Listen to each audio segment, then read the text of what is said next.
Some names transcend time, others cast spells. Solomon accomplishes both. You won't grasp him through biblical pages, temple pillars, or royal genealogies alone. He exists beyond surface history, dwelling in the realm where history merges with myth, where faith transforms into cipher and language becomes reality's sculptor. Solomon wasn't simply royalty. He operated invisible forces, wielded God's unspeakable name, imprisoned entities through utterance, and erected a temple for the uncontainable. We're exploring the Solomon whispered among rabbis in shadowed yeshivas, the master of jinn in Sufi interpretation, the figure from Arabic texts who conversed with winds and trapped demons in rings, the Solomon of Hermetic grimoires and Hebrew alchemy, who brandished words as weapons and geometry as incantation. This exploration ventures beyond history into the concealed spaces between its lines, examining the esoteric dimension of the king whose temple bridged worlds. Step through the invisible portals, separating Solomon's reality from yours. Legend claims God inscribed the universe with fiery letters. When Solomon constructed the temple, he accomplished something bolder, translating that fire into stone. Solomon's temple transcended engineering marvel. It functioned as code, architectural mandala, and multidimensional spiritual apparatus. Most perceive merely cultural artifact or Hebrew religious landmark. Initiates recognize it as cosmic mirror, ritual instrument and structure designed not for human habitation, but for hosting the ineffable presence. Kabbalistic tradition teaches the world emerged through 22 Hebrew letters. For mystics, this isn't metaphor. Each letter contains vibration, number, geometry, power. Their existences building blocks, creation's atoms. Solomon's construction didn't employ mundane measurements. He inscribed letters in space, writing the sacred into matter. The Sefer Yetzirah, attributed variously to Abraham or Solomon's inherited philosophical milieu, describes how these letters seal the universe's four corners. The temple becomes seal, space where geometry is invocation rather than decoration. The Holy of Holies, the Kodesh ha-Kodeshim, formed a perfect cube measuring 20 cubits in every direction. Modern minds might dismiss this mathematical detail, but initiates recognize the language. The cube symbolizes stabilized earth, the plane where spirit descends and rests. It's the three-dimensional square, manifested world in absolute equilibrium, and represents the cubic stone, Hermetic symbol of the adept conquering inner chaos. Gershom Scholem, modern Kabbalah's greatest scholar, identified the temple as architectural embodiment of the tree of life. Every temple space, ritual object, veil, and lampstand corresponded to a sephira, a divine emanation. Temple visitors weren't merely traversing sacred space, but ascending or descending creation's ladder. This constituted alchemical journey from Malchet to Keter, earth to crown. This concept isn't exclusively Jewish. Ancient Egyptian temples were petrified divine bodies. Indian mandalas are inhabitable cosmic maps. Chartres Cathedral conceals geometric formulas master builders never fully disclosed.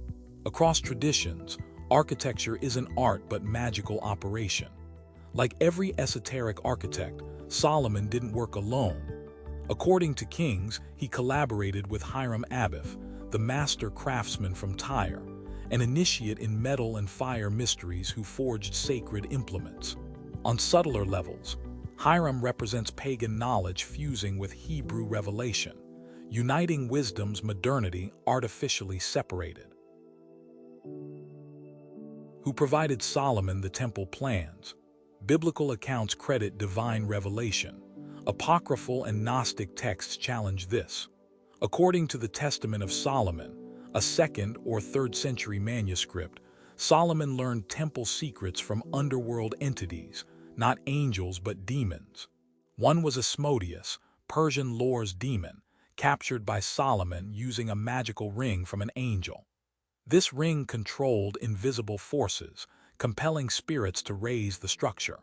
Every temple stone moved by hands no human eye could perceive. This narrative disturbs the religious but enchants initiates, revealing alchemy's secret. Light emerges from mastering shadow. Temples aren't built with innocence but integration. Solomon didn't reject darkness. He sealed it, subjected it to word's order, transforming chaos into structure. This temple as soul model profoundly influenced Freemasonry. In Masonic rituals, Solomon's temple is symbolically rebuilt at every initiation. Freemasons don't build with stone and mortar but symbols.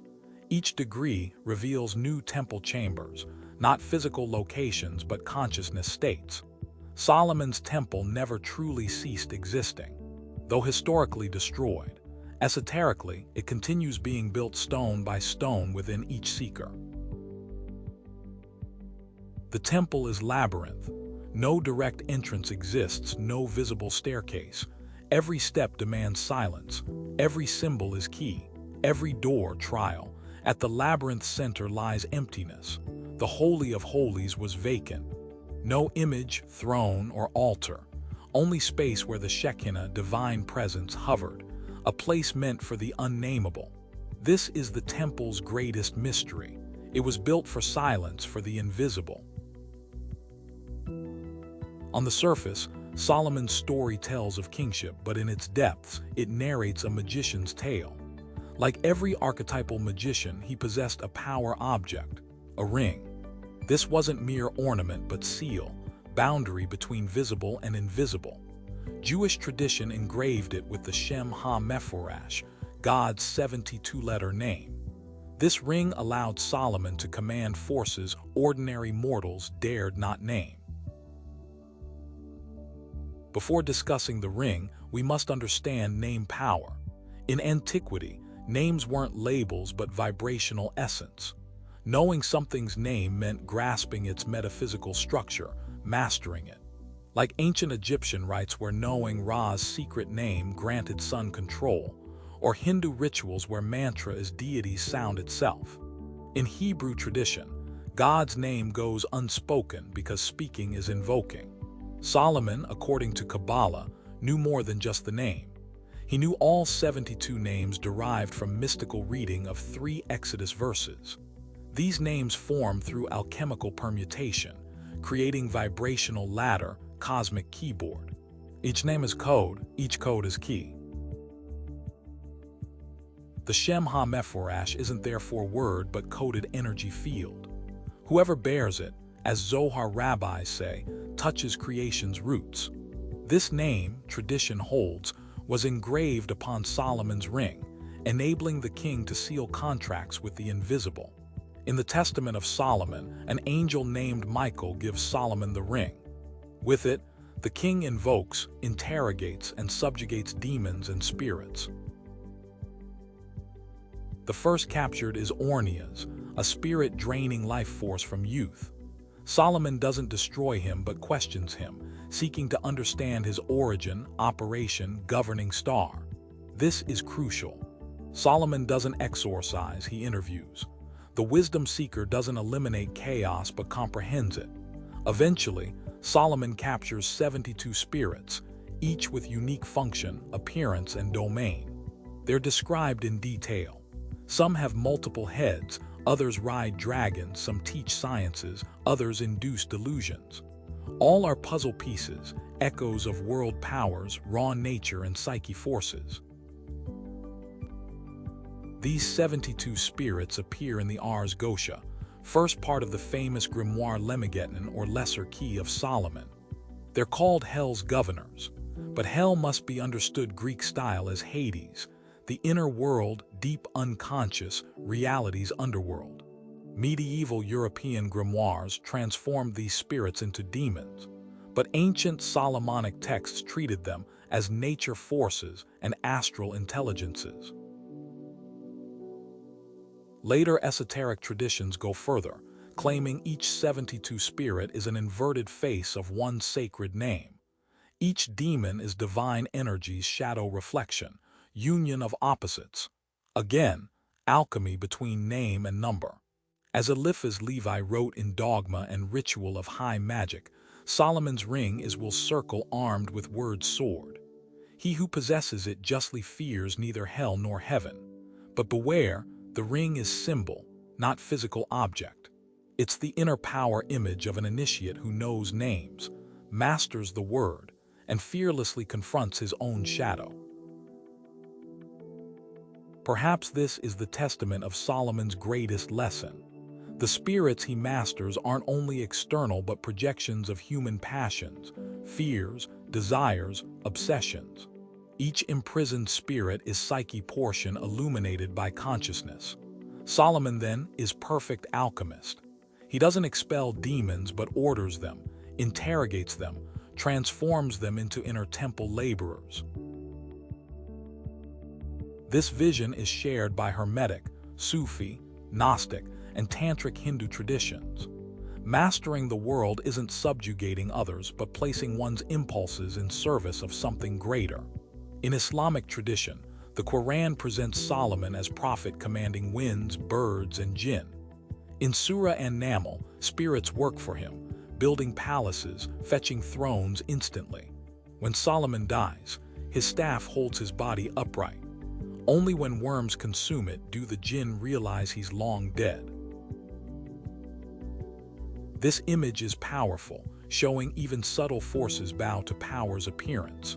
True power lies in silent knowledge, not gesture but seal.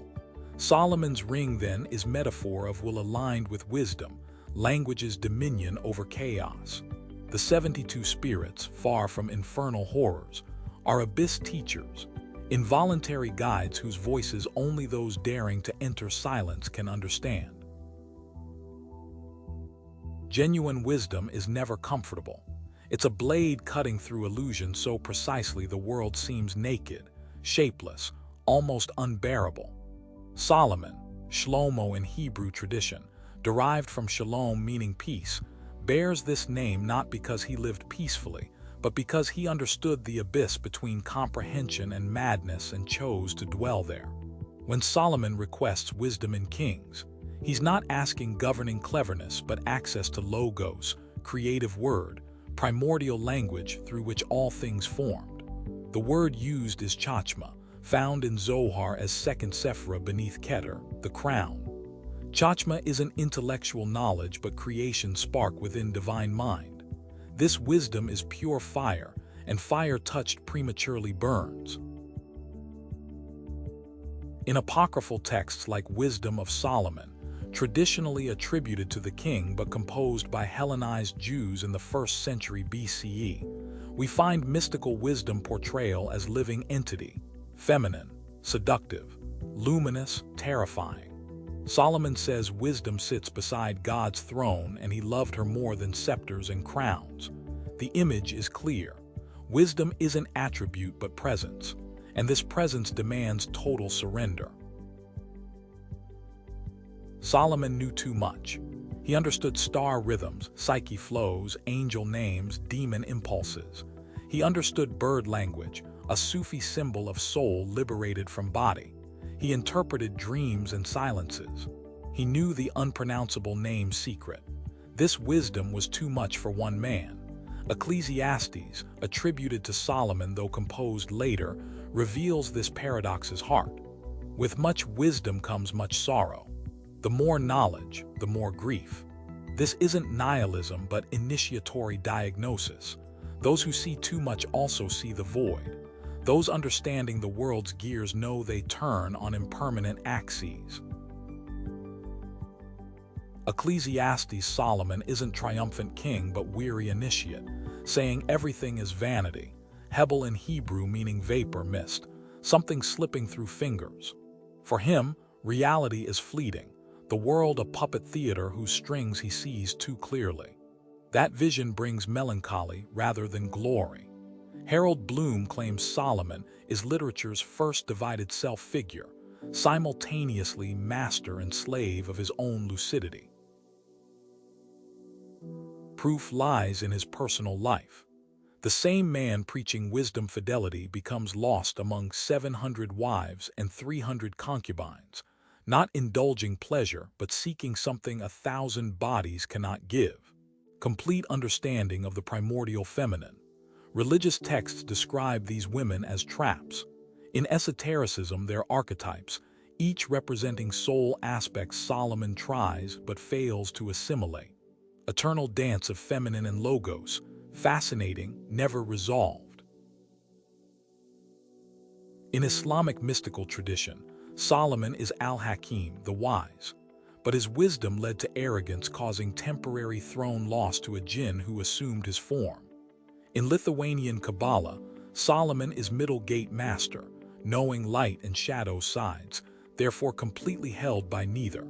He crossed through them, but those crossing too many portals risk forgetting the way back. Solomon's figure becomes mirror for every seeker. Anyone following true wisdom's path will eventually reach the threshold between logos and delirium, between revelation and dissolution. The secret isn't avoiding that threshold but remaining lucid within it. Wisdom, as Osho said, is like sky allowing all clouds to pass but not confusing itself with any. Solomon, in his best moments, was that sky, but in others, he got lost in his own knowledge's clouds. Solomon's ring, the same sealing spirits, was also contained ego symbol. Only those mastering ego can withstand revelation's delirium. Only those accepting silence can speak with authority. Solomon spoke with heavens but also heard the abyss, and his wisdom was both crown and burden. This is mystical path's ultimate truth. No illumination without shadow. Lucidity's price is seeing the world truly and still choosing to love it. King Solomon died millennia ago, yet his influence mysteriously never ceased. With each century passing, Solomon's figure is reborn under new mask, sometimes as initiate archetype, sometimes as ceremonial magic patron, sometimes as inner world's great architect. In Hermetic tradition, Solomon isn't just biblical character but universal symbol of hidden knowledge applied to matter. Spirit understanding creation's secret structure and using it to elevate the soul and sometimes dominate it. Let's begin with Freemasonry, one of Western esoteric tradition's most influential currents. In it, Solomon is supreme builder archetype, divinely inspired architect organizing matter's chaos based on sacred proportions. In medieval grimoires, ceremonial magic books written between the 13th and 17th centuries, Solomon appears even more boldly. He's portrayed not as king but absolute magician, spirit master, seal codifier, knower of conjurations and banishments, ruler of the magic circle. Best-known work in this cycle is Clavicula Salomonis, the Key of Solomon, a magical instruction compendium for invoking angels, creating talismans, consecrating instruments, calling celestial and astral powers. Though its most widespread version was compiled during the Renaissance, its roots are much older. In all versions, one thing is clear. Magical authority stems from Solomon, authority of someone who not only knew names but knew how to use them. The grimoire provides meticulous instructions, which metals to use on each weekday, how to draw protective circles, which prayers to recite, under which star to perform ritual. This isn't primitive superstition but complete Hermetic system based on correspondence between microcosm and macrocosm. And the Lemegeton or Lesser Key of Solomon goes even further, presenting the 72 Gosha spirits with names, hierarchies, seals, and specialties. Grimoires claim Solomon trapped them in bronze vessels sealed with his ring. The modern magician, if rites are properly followed, can summon these beings for knowledge, healing, or protection. But crucially, Solomonic grimoires aren't world domination sorcery books. They're self-control manuals, inner silence guides, ritual discipline, and ego transcendence texts. Each spirit is metaphor, each seal a mirror, each invocation a consciousness test. While grimoires operated within ceremonial magic, Kabbalah viewed Solomon as dot-bearer, hidden knowledge uniting tree of life's opposing poles. Not coincidentally, Shlomo can associate with Scholem, the complete one. In practical Kabbalah, the 72 angels' names derived from Shem ha-mephorash appear combined with 72 Godic demons' names. It's mirror union, light and shadow marriage. Solomon is tension point between the two. He's not only wise, he's paradox axis. In some medieval Kabbalistic schools like Isaac Luria's, Solomon is viewed as Tzaddik incarnation, righteous one sustaining the world through internal balance. But even the Tzaddik carries a crack, a wound. That wound is knowledge's price. In Islamic esotericism, Solomon is Suleiman, prophet king who spoke with animals, controlled jinn, commanded winds. He appears in Sufi traditions as symbol of illuminated soul mastering 4 elements. Hikmet al-Ishraq, illumination wisdom, invokes him as inner world king archetype. In Gnostic Christian texts, Solomon appears in manuscripts like Pistis Sophia, where his wisdom compares to gnosis, salvific knowledge. He's seen as one possessing heaven's mysteries, but who failed becoming too entangled with the world. Here arises final nuance. Solomon isn't just victorious initiate symbol, but also symbol of initiate who made mistakes, stumbled, fell. But that doesn't cancel him. On the contrary, it brings him closer to us. In true esotericism, the fall is journey part. Light can only be known through shadow contrast. Solomon lived both intensely. Today, Solomon lives in Rosicrucian orders, alchemical manuals, Enochian magic systems, modern Hermetic practices. More than that, he lives in every seeker daring to build their own inner temple. If this video touched you beyond surface level, share it with someone ready to cross the veil. If you want us to continue unveiling history's hidden side, leave your seal in the comments because, as Solomon once said, there's a time to be silent and a time to speak. Now it's your turn.